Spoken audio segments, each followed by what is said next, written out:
mihitsy zay mihitsy ny ao anaty loko entinay dia fusy légal le izy satria izay dia soratra zay dia soratra anary natany teny eo raha ara-dalàna amina politika ara-dalàna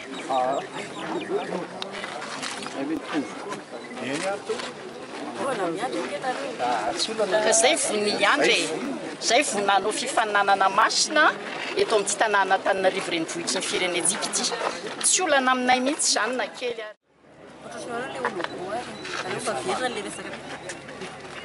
efa mazava ny baboanay tompoko a fampanohitra zahay a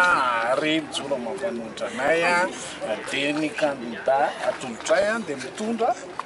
ny mpanohitra ny azo velona sy ny saotra sady tiany e zandriko e tena izy io tsy miady mihitsy zay sahoana ty tsy miady zany tsy miady zany